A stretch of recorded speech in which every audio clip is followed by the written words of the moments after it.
ক্ষমতার ঘোড়ায় জনগণের চাবুক থাকতে হবে, না হলে এই ক্ষমতার ঘোড়াকে আসলে রক্ষা করা যাবে না। আন্দোলন আপনারা জানেন যে একটা দল হিসাবে আমরা 2002 সালে আসলে গণসংহতি আন্দোলন তার যাত্রা শুরু করে এবং গণসংহতি আন্দোলন তার যাত্রা শুরু করার পর থেকে এই পর্যন্ত জনগণের যে অধিকার, সেই জনগণের অধিকার নিয়ে তার যে লড়াই, সেই লড়াই সংগ্রাম চালিয়ে এসেছে এবং বাংলাদেশের জাতীয় সার্বভৌমত্ব, এখানে একটা গণতন্ত্র প্রতিষ্ঠায় ফ্যাসিবাদ বিরোধী আন্দোলন এগুলোতে অন্যতম নেতৃত্বমূলক ভূমিকা পালন করেছে এবং এই নেতৃত্বমূলক ভূমিকা পালন করায় আমাদের দলের যে প্রধান সমন্বয়কারী জোনায়েদ সাকি, তার একটা নেতৃত্বমূলক ভূমিকা ছিল। তিনি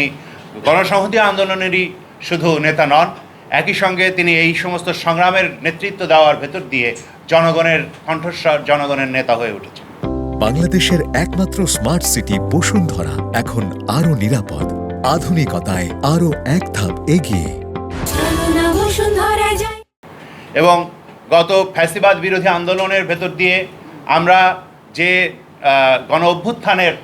ধারাবাহিকতায় যে গণ অভ্যুত্থান দেখেছি, এখানে জনগণের গণ অভ্যুত্থান, ছাত্র শ্রমিক জনতার যে অভ্যুত্থান, সেই অভ্যুত্থানের ভেতর দিয়ে ফ্যাসিস্ট শেখ হাসিনা সরকারের পতনের পর যে গণতান্ত্রিক পুনর্গঠনের কাজ আমরা শুরু করেছি, সেই গণতান্ত্রিক পুনর্গঠনের একটা নেতৃত্বমূলক ভূমিকাও তিনি দিয়েছেন। এই প্রক্রিয়াতেই গণসংহতি আন্দোলনের পক্ষ থেকে গত যে নির্বাচন, দ্বাদশ সংসদ নির্বাচন, এই সংসদ নির্বাচনে ব্রাহ্মণবাড়িয়া 6 আসন থেকে তিনি এমপির পদে নির্বাচিত হয়েছেন, জনগণের বিপুল ভোটে তিনি নির্বাচিত হয়েছেন এবং পরবর্তীতে তিনি সরকারের যে বাংলাদেশের যে সরকার গঠিত হয়েছে নির্বাচন পরবর্তীতে গণতান্ত্রিক প্রক্রিয়ায় গঠিত যে সরকার, সেই সরকারের প্রতিমন্ত্রীর দায়িত্ব পালন করছেন, বর্তমানে পরিকল্পনা প্রতিমন্ত্রীর দায়িত্ব পালন করছেন। তো আমাদের এই সরকার আমরা আশা করি যে বাংলাদেশে একটা কার্যকরভাবে গণতান্ত্রিক ব্যবস্থা প্রতিষ্ঠায় তার ভূমিকা রাখবে এবং একই সঙ্গে বাংলাদেশের জনগণের যে আকাঙ্ক্ষা, বাংলাদেশের জনগণের যে অধিকার, সেই অধিকার প্রতিষ্ঠায় তারা ভূমিকা রাখবেন। এবং এই আশার জায়গা থেকে, আকাঙ্ক্ষার জায়গা থেকেই জোনায়েদ সাকি এখানে তার যে গ্রহণ করা, এই পদটা গ্রহণ করা, সেই পদটা গ্রহণ করেছেন এবং এই ক্ষেত্রে তিনি তার ভূমিকা রাখার জন্য চেষ্টা করবেন, এটা আমরা গণসংহতি আন্দোলনের পক্ষ থেকেও আশা করি। এবং এইটা একদিক থেকে আমাদের যে আমরা এই ফ্যাসিবাদ বিরোধী আন্দোলনের সময় যে যুগপৎ আন্দোলন করেছি, সেই যুগপৎ আন্দোলনের ধারাবাহিকতাতেই আসলে আমরা এইটাকেই এগিয়ে নিয়ে যাওয়ার জন্য এই সরকারের ভেতরে অংশ নিয়েছি। কিন্তু এই জায়গায় একটা গুরুতর জায়গা আমাদের গণসংহতি দলের দিক থেকে আমরা বিবেচনা করি, যেটাকে আসলে আমরা একটা আমাদের নীতিগত অবস্থান হিসাবে দেখি, যে দল এবং সরকার একাকার হয়ে গেলে চলবে না। দল এবং সরকারের ভেতরে আসলে পার্থক্য থাকতে হবে, যেটাকে মৌলানা ভাসানী বলতেন যে ক্ষমতার ঘোড়ায় জনগণের চাবুক থাকতে হবে, না হলে এই ক্ষমতার ঘোড়াকে আসলে রক্ষা করা যাবে না। দল এবং সরকার একাকার হয়ে গেলে আমরা দেখেছি অতীতে বাংলাদেশে এবং সারা দুনিয়ার বিভিন্ন জায়গার অভিজ্ঞতাতে আমরা দেখেছি যে সরকারের সাথে জনগণের একটা বিচ্ছিন্নতা তৈরি হয় এবং এই বিচ্ছিন্নতা শেষ পর্যন্ত দলের সাথেও তৈরি হয়। ফলে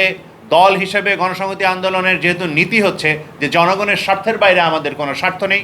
দল হিসেবে গণসংহতি আন্দোলনের নীতি হচ্ছে যে এই দেশের জনগণের স্বার্থকেই আমরা সর্বোচ্চ প্রাধান্য দিয়ে আমাদের কাজ করে যাব। ফলে গণসংহতি আন্দোলন যাতে এই ভূমিকা পালন করতে পারে, সেই দিক থেকে আমরা দল এবং সরকারকে আলাদা করা, এই জায়গাটা আমরা অনেক আগে থেকেই সিদ্ধান্ত নিয়ে রেখেছি। সেই সিদ্ধান্তেরই একটা মানে বলা যেতে পারে যে বাস্তবায়ন আকারে এক্ষেত্রে আমরা যেই পদটাকে বিবেচনা করেছি যে যিনি সাধারণভাবে দলের মুখপাত্র, দলের আসলে প্রধানের ভূমিকা পালন করেন, তিনি যদি আসলে সরকারে যোগ দেন তাহলে আসলে তিনি আর দলের প্রধানের দায়িত্ব পালন করবেন না। তার মানে এই নয় যে তিনি দলে থাকবেন না। জোনায়েদ সাকি, ফলে আমরা এটা আমাদের কেন্দ্রীয় কমিটিতে আগেই সিদ্ধান্ত নেওয়া হয়েছে যে জোনায়েদ সাকি এই প্রধান সমন্বয়কারীর পদ ছেড়ে দেবেন, কিন্তু তিনি আমাদের যে রাজনৈতিক পরিষদ আছে সেই রাজনৈতিক পরিষদের সদস্য আকারে আমাদের সাথে থাকবেন এবং গণসংহতি আন্দোলনের সমস্ত কার্যক্রমে তিনি ভূমিকা রাখবেন। সেই জায়গা থেকেই আজকে আমাদের এই সংবাদ সম্মেলনের এইটা একটা জায়গা যে আপনাদেরকে এটা জানিয়ে দেওয়া যে এই জায়গাটা যে মানে আমাদের সিদ্ধান্ত, দলীয় সিদ্ধান্তটা জানিয়ে দেওয়া। আরেকটা হচ্ছে যে এই যে একটা মানে আমরা এর পরবর্তীতে একটা বিশেষ সাংগঠনিক সম্মেলন করব, যে বিশেষ সাংগঠনিক সম্মেলনে আমরা পুনর্নির্বাচিত করব আমাদের যে যারা আমাদের কাউন্সিলররা থাকবেন তারা পুনর্নির্বাচিত করবেন, প্রধান সমন্বয়কারী এবং নির্বাহী সমন্বয়কারী। তার আগ পর্যন্ত একটা ভারপ্রাপ্ত নির্বাহী সমন্বয়কারীর দায়িত্ব পালনের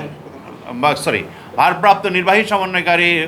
বলে ফেলেছি, কিন্তু এটা হবে হচ্ছে ভারপ্রাপ্ত প্রধান সমন্বয়কারীর দায়িত্ব। সেই